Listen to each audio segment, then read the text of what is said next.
Chapter 1. Nightmare begins. A frail-looking young man with pale skin and dark circles under his eyes was sitting on a rusty bench across from the police station. He was cradling a cup of coffee in his hands. Not the cheap synthetic type slum rats like him had access to, but the real deal. This cup of plant-based coffee, usually available only to higher-rank citizens, had cost most of his savings. But on this particular day, Sunny decided to pamper himself. After all, his life was coming to an end. Enjoying the warmth of the luxurious drink, he raised the cup and savored the aroma. Then, tentatively, he took a small sip, and immediately grimaced. Ah, so bitter. Giving the cup of coffee an intense look, Sunny sighed and forced himself to drink some more. Bitter or not, he was determined to get his money's worth. Taste buds be damned. I should have bought a piece of real meat instead. Who knew actual coffee is so disgusting? Well, it's going to keep me awake, at least. He stared into the distance, dozing off, and then slapped himself in the face to wake up. Tisk. What a rip-off. Shaking his head and cursing, Sunny finished the coffee and stood up. Rich people living in this part of the city were rushing past the small park on their way to work, staring at him with strange expressions. Looking haggard in his cheap clothes and from the lack of sleep, unhealthily thin and pale, Sunny was indeed out of his place here. Also, everyone seemed so tall.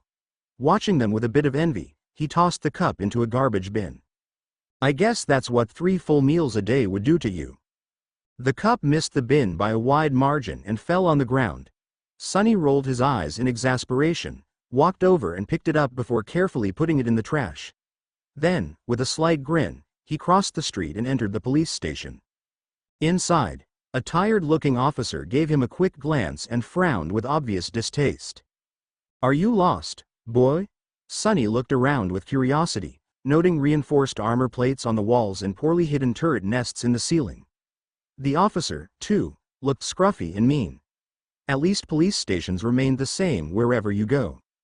Hey, I'm talking to you. Sunny cleared his throat. No. Then he scratched the back of his head and added. As demanded by the 3rd Special Directive, I am here to surrender myself as a carrier of the nightmare spell. The officer's expression instantly changed from irritated to wary. He looked the young man over once again, this time with piercing intensity. Are you sure you are infected? When did you start showing symptoms? Sunny shrugged. A week ago. The officer became visibly paler. Shit. Then, with a hurried motion, he pressed a button on his terminal and bellowed. Attention. Code black in the lobby. I repeat, code black. Asterisk. The nightmare spell first appeared in the world a few decades ago. Back then, the planet was just starting to recover from a series of devastating natural disasters and subsequent resource wars. At first, the emergence of a new disease that caused millions of people to complain about constant fatigue and sleepiness did not attract a lot of attention. But when they started to fall into an unnatural slumber, with no sign of waking up even days later, governments finally panicked. Of course, by then it was already too late. Not that an early response could have made any difference. When the infected started dying in their sleep, their dead bodies turning into monsters, no one was ready. Nightmare creatures quickly overwhelmed national militaries, plunging the world into complete chaos. No one knew what the spell was, what powers it possessed, and how to fight it. In the end, it was the awakened. Those who survived the first trials of the spell and came back alive, who put a stop to its rampage. Armed with miraculous abilities earned in their nightmares, they restored peace and created a semblance of a new order. Of course, it was only the first of the catastrophes brought upon by the spell, but as far as Sunny was concerned, none of it had anything to do with him, not until a few days ago, that is, when he first started having trouble with staying awake. For an average person, being chosen by the spell was as much of a risk as an opportunity. Kids learned survival skills and fighting techniques in school, on the off chance of being infected. Well-to-do families hired private tutors to train their children in all sorts of martial arts. Those from the awakened clans even had access to powerful legacies, wielding inherited memories and echoes in their first visit to the dream realm. The richer your family was, the better your chances of surviving and becoming an awakened were. But for Sunny, who had no family to speak of and spent most of his time scrounging for food instead of going to school, being chosen by the spell presented no opportunity at all. To him, it was basically a death sentence. A few minutes later, Sunny was yawning while several policemen were busy putting him in restraints. Soon he was fastened into a bulky chair that looked like a weird mix between a hospital bed and a torture device. The room they were in was situated in the basement of the police station, with thick armored walls and a formidable-looking vault door. Other officers were standing near the walls, with automatic rifles in their hands and grim expressions on their faces. Sunny did not particularly care about them. The only thing he could think about was how much he wanted to sleep. Finally, the vault door opened, and a gray-haired policeman walked in. He had a seasoned face and stern eyes, looking like someone who had seen a lot of terrible things in his life. After checking the restraints, the policeman glanced quickly on his wristwatch and then turned to Sunny. "What's your name, kid?" Sunny blinked a few times, trying to concentrate, then shifted uncomfortably. "Sunless." The old policeman raised an eyebrow. "Sunless? That's a strange name." Sunny tried to shrug, but found himself unable to move. "What's so strange about it? At least I have a name. Back in the outskirts, not everyone even gets one."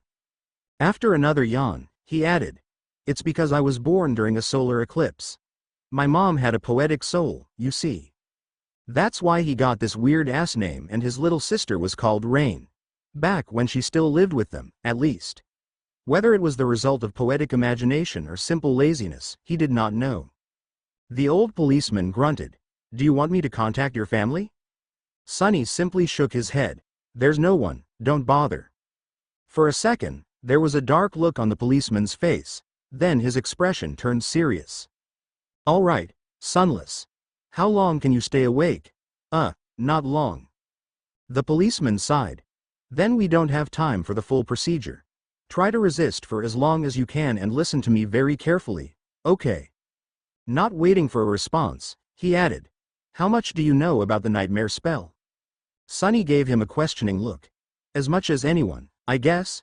Who doesn't know about the spell? Not the fancy stuff you see in dramas and hear in the propaganda broadcasts. I mean, how much do you really know?" That was a hard question to answer. Don't I just go into the dream realm, kill a few monsters to complete the first nightmare, receive magic powers and become an awakened? The old policeman shook his head. "Listen carefully. Once you fall asleep, you will be transported inside your first nightmare. Nightmares are trials created by the spell. Once inside, you will meet monsters, sure, but you will also meet people. Remember, they are not real. They're just illusions conjured up to test you." "How do you know?" The policeman just stared at him. "I mean, no one understands what the spell is and how it works, right? So how do you know that they're not real? You might have to kill them, kid. So do yourself a favor and just think about them as illusions." "Oh." The old policeman waited for a second, then nodded and continued. "A lot of things about the first nightmare depend on luck. Generally, it shouldn't be overwhelmingly hard. The situation you're in, the tools you have at your disposal and the creatures you have to defeat should be within the range of your abilities, at least. After all, the spell sets up trials, not executions. You're a bit disadvantaged due to, well, your circumstances. But kids from the outskirts are tough. Don't give up on yourself just yet." Sunny was getting more and more sleepy. It was becoming hard to follow the conversation. "About those magic powers you mentioned. You will indeed receive them if you survive until the end of the nightmare. What those powers will be, exactly, depends on your natural affinity as well what you do during the trial. But some of it will be at your disposal right from the start." The voice of the old policeman sounded more and more distant. Sunny's eyelids were so heavy that he was struggling to keep his eyes open. "Remember, the first thing you must do once inside the nightmare is to check your attributes and your aspect. If you get a combat-oriented aspect, something like a swordsman or an archer, things will be easier. If it is reinforced by a physical attribute, then that's even better. Combat aspects are the most common, so the probability of receiving one is high." The armored room was growing dimmer. If you're unlucky and your aspect has nothing to do with combat, don't despair. Sorcery and utility aspects are useful in their own ways, you'll just have to be smart about it. There are really no useless aspects. Well, almost. So just do anything in your power to survive. If you survive, you will be halfway to becoming an awakened, but if you die, you'll open a gate for a nightmare creature to appear in the real world. Which means that my colleagues and I will have to deal with it. So, Please don't die, Sunless. Already half asleep, Sunny felt a bit touched by the policeman's words. Or, at least, try to not die right away. The nearest awakened won't be able to get here for a few hours, so we would really appreciate it if you don't make us fight that thing ourselves. What? With that last thought, Sunny finally slipped into a deep slumber. Everything became black. And then, in the darkness, a faintly familiar voice rang. Aspirant. Welcome to the nightmare spell. Prepare for your first trial.